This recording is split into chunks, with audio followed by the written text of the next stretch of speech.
नमस्कार, पत्रिका के मॉर्निंग पॉडकास्ट में आपका स्वागत है।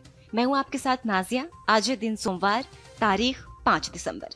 सबसे पहले जानेंगे मौसम का हाल। राजधानी लखनऊ में न्यूनतम तापमान 12 डिग्री सेल्सियस और अधिकतम तापमान 26 डिग्री दर्ज किया गया है। वाराणसी में सुबह से ही मौसम में गिरावट दर्ज की गई। न्यूनतम तापमान 11 डिग्री और अधिकतम तापमान 26 डिग्री सेल्सियस दर्ज किया गया। अब यूपी की 5 हेडलाइंस। यूपी सरकार सोमवार से शुरू हो रहे विधानसभा सत्र में 50,000 करोड़ से ज्यादा का अनुपूरक बजट का प्रस्ताव पेश कर सकती है। इसके लिए वित्त विभाग के अधिकारी जुटे हुए हैं। इसमें कानपुर समेत सभी मेट्रो परियोजनाओं, ग्रेटर नोएडा फिल्म सिटी, जेवर एयरपोर्ट, सिंचाई विभाग और कल्याणकारी विभागों के लिए बजट की व्यवस्था की जाएगी। गोरखपुर में मुख्यमंत्री योगी आदित्यनाथ ने रविवार को गोरखनाथ मंदिर में जनता दर्शन कार्यक्रम के दौरान करीब 200 फरियादियों की समस्याएं सुनी। इस दौरान उन्होंने अधिकारियों को निर्देश दिया कि जमीन पर अवैध कब्जा करने वालों को सख्त कानूनी कार्रवाई कर करारा सबक सिखाया जाएगा। राष्ट्रीय लोकदल के अध्यक्ष जयंत चौधरी ने रामपुर में एक जनसभा को संबोधित करते हुए सपा उम्मीदवार आसिम रजा के लिए वोट की अपील की है। इस दौरान जयंत चौधरी ने बीजेपी सरकार को निशाने पर लिया। इस दौरान आजम खान ने भी जनता को संबोधित किया और मुख्यमंत्री योगी आदित्यनाथ पर निशाना साधा।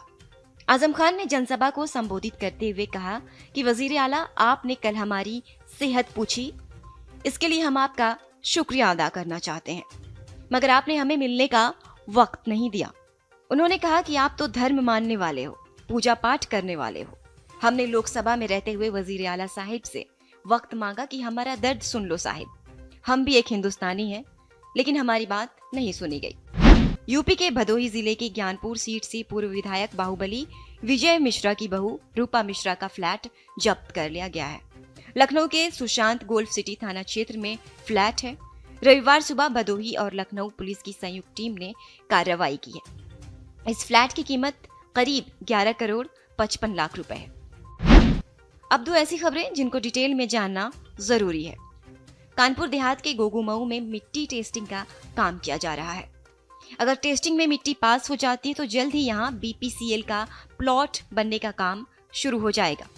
इससे जिले में बड़ी संख्या में युवाओं को रोजगार मिलेगा। करीब 200 बीघा जमीन अधिग्रहित करने के लिए किसानों को नोटिस जारी किया गया है। बीपीसीएल की टीम सॉइल टेस्टिंग के लिए जमीन के अलग अलग हिस्सों से नमूने ले रही है।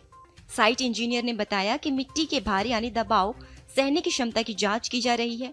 कंपनी ने मिट्टी टेस्टिंग का काम शुरू कर दिया है। देखा जा रहा है कि जहां प्लॉट लगाया जाएगा वहां की मिट्टी की भार सहने की क्षमता कितनी है। टेस्टिंग के लिए मिट्टी के नमूने लिए जा रहे हैं। करीब 25 से 50 फीट गहरी बोरिंग करके कंपनी के लोग मिट्टी के नमूने ले रहे हैं। इन्हें महाराष्ट्र और दिल्ली के लैब में टेस्टिंग के लिए भेजा जाएगा। मैनपुरी लोकसभा और रामपुर व खतौली विधानसभा सीटों के उपचुनाव के लिए सोमवार को मतदान होंगे। इन उपचुनावों में सत्तारूढ़ भारतीय जनता पार्टी और समाजवादी पार्टी और राष्ट्रीय लोक दल के गठबंधन के बीच सीधा मुकाबला होगा। बहुजन समाज पार्टी और कांग्रेस ने इन उपचुनावों में अपने उम्मीदवार नहीं उतारे हैं। राज्य निर्वाचन कार्यालय से मिली जानकारी के मुताबिक उपचुनाव का मतदान सुबह 7 बजे शुरू होगा, जो शाम 6 बजे तक चलेगा। परिणामों की घोषणा आगामी 8 दिसंबर को होगी। निर्वाचन आयोग के मुताबिक मतदान को स्वतंत्र और निष्पक्ष ढंग से कराने के लिए व्यापक सुरक्षा बंदोबस्त किए गए हैं। अब कहानी उस वीडियो की जो इंटरनेट पर दिन भर छाया रहा। मेरठ में सड़क पर चलते चलते युवक को छींक आई और उसकी गिरकर मौत हो गई है। कहा जा रहा है कि युवक को अचानक हार्ट अटैक आया और सिर्फ 2 सेकंड में उसकी जान चली गई। उसके साथ चल रहे दोस्त भी समझ नहीं पाए कि हुआ क्या है। मौत का पूरा घटनाक्रम रास्ते की एक बिल्डिंग में लगे सीसीटीवी में कैद हो गया है। अब ये सीसीटीवी फुटेज तेजी से वायरल हो रहा है।